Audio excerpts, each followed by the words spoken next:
લાઈવમાં આપ તમામ દર્શક મિત્રોનું સ્વાગત છે।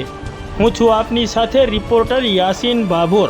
આજના મહત્વના સમાચારની વાત કરીએ તો ઉત્તરાયણ પર્વને અનુલક્ષીને સંજેલી પોલીસ મથકે પીઆઈએ પતંગના વેપારીઓ સાથે બેઠક યોજી। તારીખ 9 જાન્યુઆરી 2026ના રોજ સંજેલી તાલુકાના મુખ્ય મથક સંજેલી ખાતે સંજેલી પોલીસ મથકના પીઆઈ જીબી પરમારે સંજેલી નગરના તેમજ તાલુકાના પતંગના વેપારીઓ સાથે બેઠક યોજી હતી। આ બેઠકમાં ઉપસ્થિત વેપારીઓને ચાઇનીઝ દોરી અને તુક્કલના વેચાણ અંગે જાહેરનામાની પીઆઈ જીબી પરમારે સમજ કરી હતી।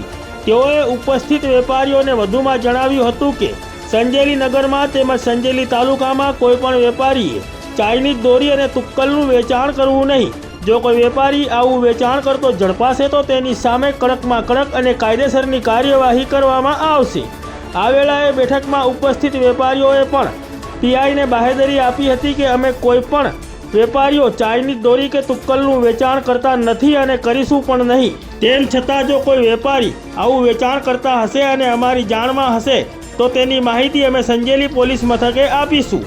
આ બેઠકમાં મોટી સંખ્યામાં સંજેલી નગરના અને સંજેલી તાલુકાના પતંગના વેપારીઓ ઉપસ્થિત રહ્યા હતા।